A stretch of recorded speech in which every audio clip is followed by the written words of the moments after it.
beda suku kok jadi keturunan ini gimana? Orang Papua ngaku keturunan Hamengkubuwono, nggak masuk mas.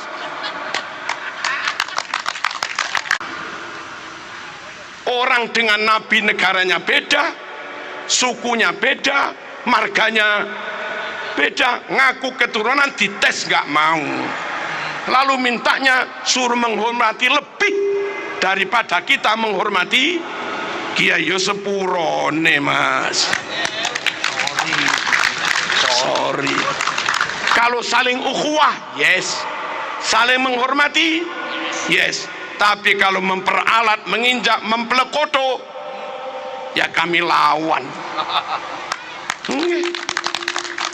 Indonesia lebih hebat dari Arab. Indonesia yang hafal alfiah ribuan, santri Indonesia apal maknun ribuan, santri Indonesia apal juman balaghah ribuan. Di Arab jarang-jarang.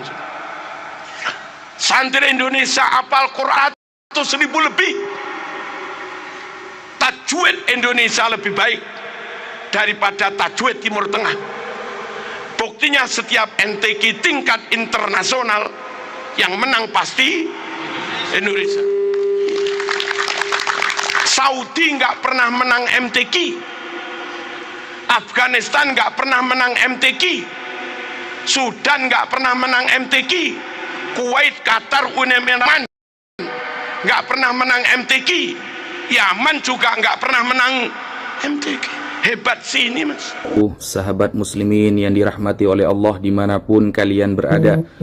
Di sini Al-Fakir ingin sedikit mengeritik dan menanggapi mengenai video yang viral akhir-akhir ini dari salah seorang tokoh yang bernama Kiai Marzuki Mustamar. Beliau mengatakan bahwa ngapain kita bilang ya tarim wa ahlaha, wahai Tarim dan penduduknya, mending kita itu membanggakan Indonesia. Orang yang hafal Quran di Indonesia lebih banyak, atau semacamnya, yang seolah-olah beliau itu sangat menolak kepada orang Indonesia yang memuji-muji penduduk Tarim atau Yaman. Nah, ini bukan perkara sulit. Ini perkara yang sangat mudah untuk kita cari datanya, bahwa pujian Rasulullah Shallallahu Alaihi Wasallam kepada Yaman dan penduduknya sangat banyak sekali, dan hadisnya banyak yang sahih. Dan saya kira, saya semakin yakin kenapa kemudian Kiai Marzuki Mustamar dipecat dari kepengurusan Nahdlatul Ulama. Ya karena mungkin ya beliau tidak terlalu NU, tidak terlalu Nahdlatul Ulama. Pemahaman dasar seperti ini saja beliau tidak faham gitu loh. Jadi saya kira beliau harus banyak belajar lagi. Jangan hanya mengandalkan apa-apa yang sudah dibaca kemarin. Coba perbanyak baca lagi. Ini bukan perkara sulit soalnya. Kayak gini saja beliau tidak faham gitu loh. Pertama, kita sebutkan di dalam kitab Bughyatul Mustarsyidin, kitab yang mu'tabar, dipakai di pesantren-pesantren besar, dan bahkan ulama Nahdlatul Ulama, ulama-ulama NU banyak yang menggunakan kitab Bughyah. Di dalam kitab Bughyah diterangkan secara tegas, Hadramaut mikhlafun min makhalifil Yaman al-asfal, wal mikhlaf al-qit'ah min al-iklim mushtamilah ala buldan wa mudun wa qura kathirah masyhurah bil khairi was salah wa a'zamu madaniha Tarim wa Shibam. Jadi Hadramaut adalah salah satu wilayah dari wilayah-wilayah negara Yaman bagian bawah. Istilah al-mikhlaf adalah bagian dari satu negeri atau daerah yang mencangkup beberapa daerah, beberapa kota, dan beberapa desa yang sangat banyak. Nah, Hadramaut ini terkenal dengan kebaikan penduduknya dan kesolehan penduduknya. Nah, wa a'zamu madaniha, kota terbesarnya adalah Tarim wa Shibam.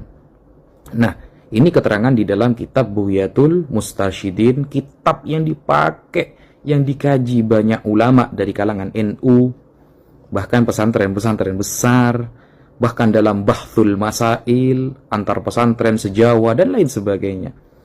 Dan pujian Rasulullah terhadap Yaman banyak sekali, makanya wajar kalau kita itu mengagungkan Yaman, Kiai. An Abi Hurairah radhiyallahu anin Nabi sallallahu alaihi wasallam, diriwayatkan dari Abu Hurairah bahwa riwayat ini dari Rasulullah langsung, atakum ahlul Yaman hum araqu quluban wa alyanu quluban wal iman yamanun wal hikmatu yamaniyah, riwayat Imam Bukhari, hadis sahih. Kata Rasulullah, telah datang kepada kalian penduduk Yaman, mereka adalah orang yang paling lembut hatinya, iman berada di Yaman, dan hikmah ada dari Yaman, dari orang-orang Yaman. Kata siapa? Kata Rasulullah sallallahu alaihi wasallam di dalam hadisnya, wajar kalau kita mengagumi orang-orang Yaman, dan bahkan hadis-hadis mengenai eskatologi, mengenai akhir zaman, Rasulullah rata-rata mengagungkan Syam dan Yaman. Sampai Rasulullah dulu mendoakan, Allahumma barik lana fi Syamina, berkahilah tanah Syam kami ya Allah, wa barik lana fi Yamanina, dan berkahilah tanah Yaman kami. Doa Rasulullah tidak akan pernah luput. Jadi kalau Rasulullah saja mendoakan kota itu, negara itu, tanah itu, dan penduduknya, maka wajar kita sebagai umat Nabi Muhammad SAW juga mengagungkannya. Gitu loh. Hal seperti ini aja Kiai Marzuki Mustamar tidak faham gitu loh. Bahkan rawa Abdul Razzaq ani bin Juraij qala balagona anna tubba'an awwalu man kasal Ka'bah. Abdul Razzaq meriwayatkan dari Ibnu Juraij bahwa telah sampai riwayat kepada kami bahwa Tubba' atau As'ad adalah orang yang pertama kali menutupi Ka'bah, menyelimuti, menggunakan dengan kiswah Ka'bah. Dia orang mana? Orang Yaman. Bahkan Rasulullah melarang kita untuk mencaci dia karena dia telah Islam. Nah, pujian Rasulullah kepada penduduk Yaman banyak sekali. Bahkan an Imran bin Husain, riwayat dari Imran bin Husain radhiyallahu an, ata ahlul Yaman Rasulullah sallallahu alaihi wasallam. Suatu ketika ada penduduk Yaman datang kepada Rasulullah. Faqalu, mereka berkata, ji'naka linatafaqquh fid din wa linas'alaka an awwali hadzal amr makana. Suatu saat penduduk Yaman datang kepada Rasulullah belajar agama kepada Nabi dan bertanya tentang awal penciptaan semua ini, tentang Allah pertama kali. Maka Rasulullah mengatakan, kana Allah wa lam yakun syai'un qablahu. Allah ada, Allah telah ada sebelum segala sesuatu ada.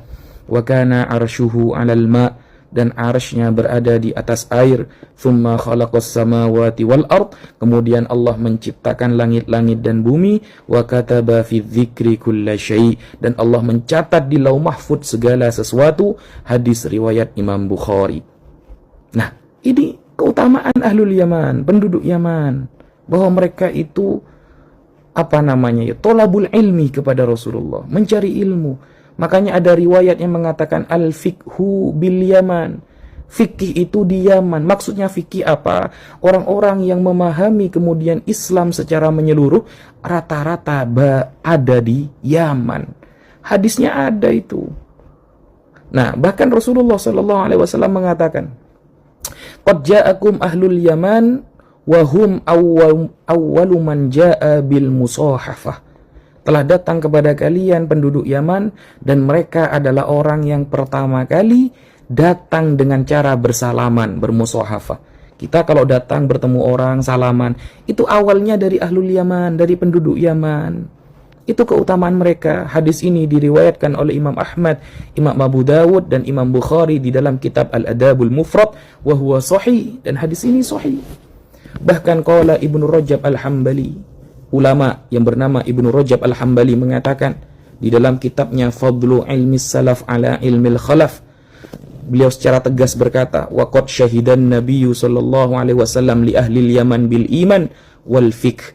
Nabi Muhammad telah bersaksi bahwa penduduk Yaman adalah orang yang beriman, orang yang paham agama Islam.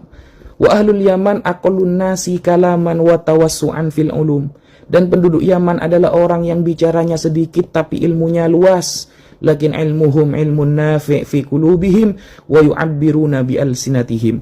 Dan ilmu mereka ilmu yang bermanfaat fi qulubihim, di hati mereka, dan mereka menyampaikannya dengan lisan-lisan mereka anil qadril muhtaj ilaihi min dzalika,